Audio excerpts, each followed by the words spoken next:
गृहीत्वेव देवास्तत्र समागमन्। जिस समय परमहंस निवृत्ति परायण श्री सुखदेव जी महाराज परीक्षित को कथा सुनाने के लिए बैठे ही थे, क्योंकि तक्षक नाग के द्वारा मृत्यु होनी है किसकी? परीक्षित महाराज की। और गंगा के पावन तट पर बैठे हैं।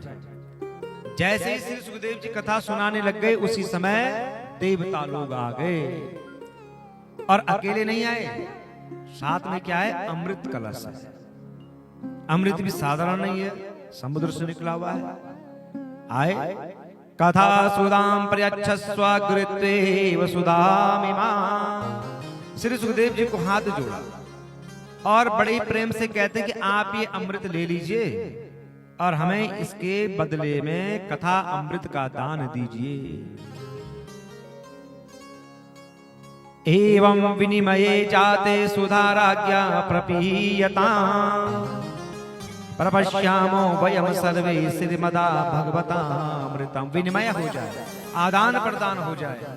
हमको पता है कि महाराज परीक्षित की मृत्यु 7वें दिन होने वाली है, तो ये अमृत आप इनको पिला दीजिए, ये अजर अमर हो जाएंगे।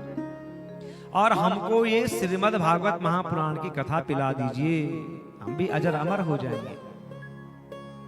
दोनों ही अमर करने वाली है। सुखदेव जी ने कहा कि इन देवताओं को किसने बुलाया? ये कब से परमार्थी हो गए, ये तो स्वार्थी थे। अरे जब गरुड़ जी को अमृत की आवश्यकता पड़ी तब तो इन्होंने अमृत दिया नहीं, और आज जो है कि अमृत की आवश्यकता ही नहीं है, बिन बुलाए मेहमान यहाँ कैसे आ गए? न परीक्षित ने बुलाया, ना हमने बुलाया। डांट दिया श्री सुखदेव जी ने, किसको? देवताओं को। क्व सुधा क्व कथा लोके क्व कांच क्व मणिर् महा ब्रह्मरातो विचारेवं तदा देवान् जहासा। अरे देवताओं, इस संसार में कहां तो कांच का टुकड़ा, कहां महामूल्य मणि, कहां सुधा यानी कि अमृत, और कहां हमारी ये कथा। अरे विनिमय तो तब होता है जब वस्तु एक समान मूल्य की होती है। श्री सुखदेव जी ने डांट दिया देवताओं को, और उनके लाए हुए अमृत को साधारण कांच का टुकड़ा घोषित कर दिया। नहीं सुना ये कथा? अभक्तास्तां सविज्ञाय न ददो स कथामृतम् श्रीमद्भागवती वार्ता सुराणामपि दुर्लभा। नहीं सुना ये देवताओं को कथा? देवताओं को भी दुर्लभ है भागवत जी की कथा। ये कथा केवल आप और हमारे लिए ही बनी हुई है। डांट दिया, अरे देवताओं, श्रोता बनकर के आते तो हम तुम्हें कथा सुनाते, तुम तो सौदागर बनकर के आए हो कि अमृत ले लो और हमें कथा दे दो। भगा दिया। देवता उदास होकर के स्वर्ग में जाते हैं। ब्रह्मा जी ने कहा क्या हो गया भैया, उदास क्यों हो, मुख क्यों लटका हुआ है?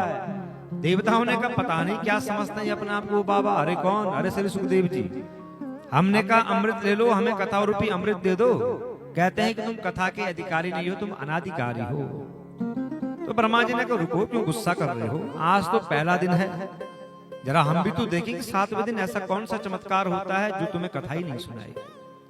तो 7 दिन की प्रतीक्षा कर रहे हैं ब्रह्मा जी, देवता, समस्त ऋषि मुनि। राज्यो मोक्षम तथा वीक्षा पुरा धाता अपि विस्मिता। जब 7वें दिन देखा कि महाराज परीक्षित मुक्त हो गए हैं भागवत जी की कथा को सुन करके, विधाता अपि विस्मिता, विधाता भी आश्चर्यचकित हो गए कि ये क्या चमत्कार है। तो क्या करते हैं? सत्यलोके तुलां बद्ध्वा तोलय साधनान्यजा। तुरंत सत्यलोक में क्या मंगाया? तराजू मंगा दिया। एक पलड़े पर रखा श्रीमद् भागवत महापुराण और दूसरे पलड़े पर अन्य ग्रंथों को रखते गए। बांध करके रखा, समस्त साधनों को तोला।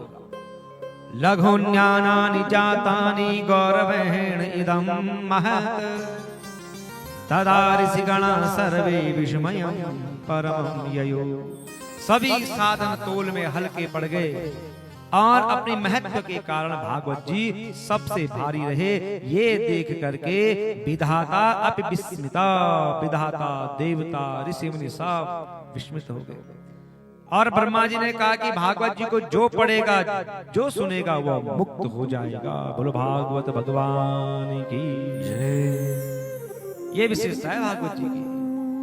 सप्ताहेन श्रुतं चेतः सर्वथा मुक्तिदायकम् सनकाद्ये पुरा प्रोक्तम नारदाय दया परे।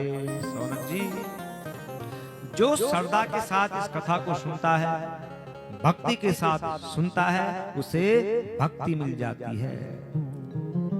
पूर्व काल में यही कथा सनकादि ऋषियों ने नारद जी को सुनाई थी।